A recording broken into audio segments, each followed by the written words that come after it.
तो यहीं से हमें उस तकनीक की पहली झलक मिलती है जो शायद पूरे वीडियो में इस्तेमाल हुई है।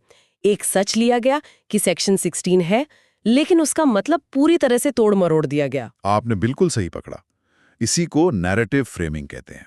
आप एक सच तथ्य लेते हैं पर उसे ऐसे संदर्भ में रखते हैं कि मतलब ही बदल जाता है। ये तो राय का पहाड़ बनाने जैसा है। एकदम। चलिए देखते हैं कि क्या ये पैटर्न आगे के दावों में भी दिखता है। नमस्कार। हाल ही में बिहार चुनाव 2025 को लेकर इंटरनेट पर कुछ दावे किए गए हैं जो काफी वायरल हो रहे हैं। मैं हूं अभिजीत झा और आज हम इन्हीं दावों की एक-एक करके तथ्यों के आधार पर पड़ताल करेंगे। तो सबसे बड़े दावे से शुरू करें। हाँ, वहीं से शुरू करते हैं, क्योंकि वही पूरे वीडियो की नींव है। दावा ये है कि एक नया कानून आया है, उसके मुताबिक चुनाव आयोग उस पर कोई कानूनी कार्रवाई हो ही नहीं सकती। और अगर ये सच है तो ये तो लोकतंत्र के लिए मतलब बहुत डरावनी बात है। ये सुनने में वाकई बहुत डरावनी लगती है, लेकिन जब हम उस कानून को असल में पढ़ते हैं तो पता चलता है कि ये तो कानून को बिल्कुल ही उल्टा समझने की वजह से फैली है। उल्टा समझने की वजह से कैसे? जिस सेक्शन 16 का जिक्र हो रहा है उसका असली शीर्षक है सद्भावना से की गई कार्रवाई का संरक्षण। इसका मतलब आम भाषा में क्या हुआ? जैसे कोई पोलिंग ऑफिसर है या डिस्ट्रिक्ट मजिस्ट्रेट। हाँ, ये कानून चुनाव आयोग नाम की संस्था को नहीं, बल्कि चुनाव में काम कर रहे अधिकारियों को सुरक्षा देता है। ये कहता है कि अगर वो अपनी ड्यूटी ईमानदारी से, सही नियत से कर रहे हैं तो उन पर कोई पर्सनल मतलब सिविल या क्रिमिनल केस नहीं हो सकता, ताकि वो बिना डरे काम कर सकें। ओह अच्छा, तो ये कवच अधिकारियों के लिए है, संस्था के लिए नहीं। पर क्या इसका मतलब ये है कि चुनाव आयोग के फैसलों को भी चुनौती नहीं दी जा सकती? बिल्कुल नहीं। यही तो इस दावे का सबसे कमजोर हिस्सा है। ये सेक्शन चुनाव आयोग के फैसलों को अदालत में चुनौती देने से जरा भी नहीं रोकता। सच में? जी, हमारे संविधान में न्यायिक समीक्षा यानी जुडिशियल रिव्यू का एक बहुत मजबूत सिद्धांत है। आर्टिकल 226 के तहत हाई कोर्ट और आर्टिकल 32 के तहत सुप्रीम कोर्ट। हाँ। आप कहीं भी चुनाव आयोग के किसी भी फैसले को चुनौती दे सकते हैं, और दी भी जाती है। तो ये कहना कि चुनाव आयोग कानून से ऊपर है, ये संवैधानिक रूप से ही गलत है। वाह! तो यहीं से हमें उस तकनीक की पहली झलक मिलती है जो शायद पूरे वीडियो में इस्तेमाल हुई है। एक सच लिया गया कि सेक्शन 16 है, लेकिन उसका मतलब पूरी तरह से तोड़ मरोड़ दिया गया। आपने बिल्कुल सही पकड़ा। इसी को नैरेटिव फ्रेमिंग कहते हैं। आप एक सच तथ्य लेते हैं पर उसे ऐसे संदर्भ में रखते हैं कि मतलब ही बदल जाता है। ये तो राय का पहाड़ बनाने जैसा है। एकदम। चलिए देखते हैं कि क्या ये पैटर्न आगे के दावों में भी दिखता है। अगला बड़ा दावा है कि चुनाव से ठीक पहले वोटरों को लुभाने के लिए हजारों रुपए सीधे उनके खातों में ट्रांसफर हुए हैं। ये तो बहुत सीधा आरोप है। हाँ, आरोप बहुत सीधा लगता है। और ये सच भी है कि लोगों के खातों में पैसे आए थे। स्रोतों से ये बात साफ है। तो फिर? लेकिन कहानी फिर से संदर्भ में छुपी है। ये जो पेमेंट हुई वो किसी नई या गुप्त योजना से नहीं हुई थी। ये पहले से चल रही सरकारी योजनाओं की किस्तें थी, जैसे पीएम किसान, उज्ज्वला सब्सिडी या पेंशन। लेकिन एक सवाल मन में आता है, अगर ये रूटीन पेमेंट था तो चुनाव से ठीक पहले ही क्यों हुआ? क्या इसे टाल नहीं सकते थे? ये संयोग थोड़ा ज्यादा सुविधाजनक नहीं लगता? ये सवाल बहुत वाजिब है, और इसका जवाब हमें चुनाव आचार संहिता यानी मॉडल कोड ऑफ कंडक्ट में मिलता है। अच्छा। आचार संहिता कहती है कि आप चुनाव के दौरान कोई नई योजना नहीं ला सकते, लेकिन जो योजनाएं पहले से चल रही हैं, उनके तय भुगतान को आप रोक भी नहीं सकते। क्यों? क्योंकि ऐसा करना भी तो मतदाताओं के अधिकारों का हनन होगा। इन भुगतानों का शेड्यूल पहले से तय था और ये सारी जानकारी डीबीटी यानी डायरेक्ट बेनिफिट ट्रांसफर के डैशबोर्ड पर पब्लिक है, कोई भी देख सकता है। समझ गए। तो फिर से वही नैरेटिव फ्रेमिंग वाली बात, एक सामान्य पहले से तय प्रक्रिया को ऐसे पेश किया गया जैसे वो वोट के लिए अचानक दिए गए पैसे हों। संदर्भ हटाते ही पूरी कहानी बदल गई। बिल्कुल, ये आधा सच बताने जैसा है। भुगतान हुआ, ये सच है। क्यों हुआ, वो संदर्भ गायब कर दिया। तो पैसे वाली बात भी सरकारी योजनाओं से जुड़ी निकली।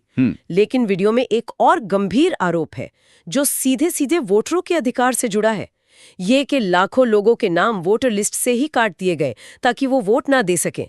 ये तो बहुत बहुत गंभीर धांधली लगती है। ये वाकई एक बहुत गंभीर आरोप है, और जब कोई सुनता है कि लाखों नाम काट दिए गए हैं तो जाहिर है चिंता होती है। लेकिन यहाँ भी हमें आंकड़ों को मतलब सही परिप्रेक्ष्य में रखने की जरूरत है। वोटर लिस्ट कोई पत्थर की लकीर नहीं होती है। ये एक डायनामिक, हर साल अपडेट होने वाली चीज है। लोग एक शहर से दूसरे शहर जाते हैं, कुछ लोगों की मृत्यु हो जाती है, या कभी-कभी एक ही नाम 2 जगह दर्ज हो जाता है। इन सब वजहों से नाम हटाए जाते हैं। मैं समझ रही हूँ कि ये एक सामान्य प्रक्रिया है, लेकिन सवाल ये है कि क्या बिहार में हटाए गए नामों की संख्या सामान्य से बहुत ज़्यादा थी? क्योंकि अगर किसी खास समुदाय या इलाके के लोगों के नाम ज़्यादा कटे हों, तब तो ये चिंता का विषय है। ये बहुत ही महत्वपूर्ण सवाल है। स्रोतों में इस तरह का कोई विस्तृत विश्लेषण तो नहीं है, लेकिन जो कुल संख्या है उसके बारे में स्रोत ये जरूर कहते हैं कि भारत में औसतन हर चुनाव से पहले लगभग 4.7% नाम लिस्ट से हटाए जाते हैं। अच्छा। और बिहार में जो संख्या थी वो इसी राष्ट्रीय औसत के दायरे में थी। इसलिए बिना किसी और सबूत के सिर्फ संख्या के आधार पर इसे एक असामान्य धांधली कहना, वो आंकड़ों को सनसनीखेज बनाना है। ठीक है, तो ये एक पैटर्न का हिस्सा था, कोई असाधारण घटना नहीं। अच्छा, इसी से जुड़ा एक और आरोप है 5 लाख डुप्लीकेट वोटों का। इसका मतलब क्या बड़े पैमाने पर फर्जी वोटिंग हुई? हाँ, और यहाँ दो अलग-अलग बातों को बड़ी चालाकी से मिला दिया गया है। वोटर लिस्ट में डुप्लीकेट एंट्री का मिलना और फर्जी वोटिंग का होना, ये दो बिल्कुल अलग चीजें हैं। इसे थोड़ा और आसान करके समझाइए। जरूर।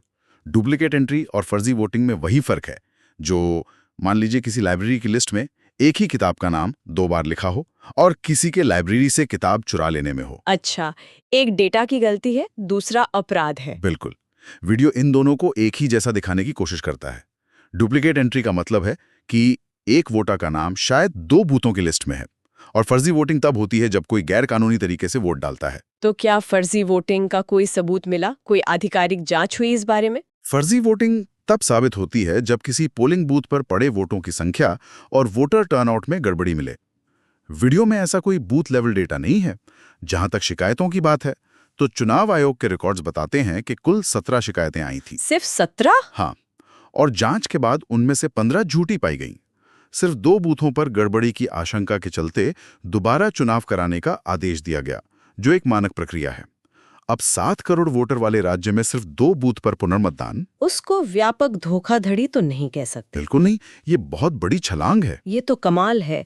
अब तक हमने जो भी दावे देखे हैं वे सब सामान्य प्रशासनिक प्रक्रियाओं को एक साजिश की तरह पेश करने की कोशिश लगते हैं। अगला दावा भी कुछ ऐसा ही है कि बाहर से वोटरों को लाने के लिए स्पेशल ट्रेनें चलाई गईं। हाँ, और ये दावा भी संदर्भ का चश्मा लगाते ही बिल्कुल अलग नजर आता है। भारतीय रेलवे हर साल नवंबर-दिसंबर में छठ पूजा और त्योहारों के लिए, हाँ, वो तो हमेशा चलाता है। बिल्कुल, सैकड़ों स्पेशल ट्रेनें चलाता है। ये कोई नई बात नहीं है। ये दशकों से चली आ रही परंपरा है, खासकर बिहार और पूर्वी यूपी के लिए। तो क्या 2025 में कुछ अलग हुआ था? कोई ऐसी ट्रेन चली जिसका कोई रिकॉर्ड ना हो? नहीं, स्रोतों के मुताबिक 2025 में भी उसी वार्षिक शेड्यूल को फॉलो किया गया। कोई भी चुनाव विशेष ट्रेन नहीं चलाई गई। ये दावा सिर्फ एक संदेह पर आधारित है। इसके समर्थन में कोई सबूत, जैसे यात्रियों की संख्या में कोई असामान्य उछाल, ऐसा कुछ पेश नहीं किया गया। ये तो अपने आप में एक कला है। आप एक पूरी तरह से सामान्य दशकों पुरानी घटना, त्योहार की ट्रेनें, उसे उठाकर चुनावी साजिश का रंग दे देते हैं। शायद उस घटना की जो फेमिलियरिटी है वही झूठ को और ज्यादा भरोसेमंद बना देती है। आपने बिल्कुल सही पकड़ा। जब झूठ में सच का थोड़ा सा अंश मिला दिया जाता है तो वो और खतरनाक हो जाता है। लोग जानते हैं कि स्पेशल ट्रेनें चलती हैं, बस उन्हें यकीन दिला दिया गया कि इस बार वे चुनाव के लिए चल रही थीं। तो अब हम इस पहेली के आखिरी टुकड़ों पर आते हैं। वीडियो में सीसीटीवी फुटेज को सिर्फ 45 दिनों तक रखने की नीति पर भी सवाल है। इसे सबूत मिटाने की साजिश बताया गया और इन सब दावों को जोड़कर अंतिम निष्कर्ष दिया गया कि ये चुनाव एक साबित हो चुका घोटाला है। देखिए, सीसीटीवी फुटेज को कितने दिन रखा जाना चाहिए, ये एक नीतिगत बहस का विषय हो सकता है। कोई कह सकता है 45 दिन कम है, 90 दिन होने चाहिए। ये एक जायज चिंता है। लेकिन एक नीति पर बहस करने में और ये साबित करने में कि उस नीति का इस्तेमाल किसी साजिश के तहत सबूत मिटाने के लिए हुआ, जमीन आसमान का फर्क है। वीडियो में ऐसा कोई सबूत नहीं है कि किसी खास बूथ की फुटेज जहां गड़बड़ी की शिकायत थी, उसे जानबूझकर इस नीति की आड़ में डिलीट किया गया हो। तो ये सिर्फ एक अटकल है। हाँ, बिना सबूत के ये सब एक अटकल है, और इसी अटकल के आधार पर पूरे चुनाव को साबित हो चुका घोटाला कह दिया गया, जबकि हकीकत कुछ और है। जी, हकीकत यह है कि अब तक न तो कोई ऐसा कोर्ट केस सामने आया है, न कोई फॉरेंसिक ऑडिट हुआ है जो पूरे राज्य में एक सुनियोजित धांधली को साबित करता हो। कुछ जगहों पर स्थानीय मुद्दे हो सकते हैं, शिकायतें हो सकती हैं, पर पूरी चुनावी प्रक्रिया को घोटाला कहना ये तथ्यों से बहुत आगे की बात है। तो आज की इस पूरी पड़ताल का सार क्या निकलता है? जब हम इन सभी बिखरे हुए टुकड़ों को एक साथ जोड़ते हैं तो आखिर तस्वीर क्या बनती है? तस्वीर यह बनती है कि जिन भुगतानों को वोट खरीदने वाला कैश बताया गया वे नियमित सरकारी योजनाओं का हिस्सा थे। जिन लाखों वोटरों को गायब बताया गया वो वोटर लिस्ट अपडेशन की सामान्य प्रक्रिया का हिस्सा थे। जिन डुप्लीकेट वोटों को व्यापक धोखाधड़ी कहा गया वो असल में सिर्फ 2 बूथों तक सीमित थे। जिन स्पेशल ट्रेनों को वोटर लाने वाली ट्रेनें कहा गया वे दशकों से चली आ रही त्योहार की ट्रेनें थीं। सही। और जिस कानून को चुनाव आयोग का सुरक्षा कवच बताया गया वो असल में आयोग के फैसलों को अदालत में चुनौती देने से बिल्कुल नहीं रोकता। और ये सब हमें वापस उसी एक मुख्य विचार पर ले आता है, नैरेटिव फ्रेमिंग। यहाँ दिलचस्प बात यह है कि ज्यादातर मामलों में मूल तथ्य गलत नहीं है। हाँ, पैसे ट्रांसफर हुए, हाँ, नाम लिस्ट से हटे, हाँ, ट्रेनें चली। लेकिन इन तथ्यों को एक खास फ्रेम में बिना संदर्भ के पेश किया गया। बिल्कुल, इस तरह पेश किया गया कि देखने वाला खुद ब खुद एक साजिश के नतीजे पर पहुंच जाए। देखिए, लोकतंत्र में सवाल पूछना बहुत जरूरी है, लेकिन जब सवालों के टोन में ही जवाब छिपा हो तो उसे अपनी राय थोपना कहते हैं, सबूत देना नहीं। इन स्रोतों को हमारे साथ साझा करने के लिए बहुत बहुत धन्यवाद। हमारा काम हमेशा यही है कि शोर के बीच से तथ्यों को निकालकर एक साफ तस्वीर पेश की जाए।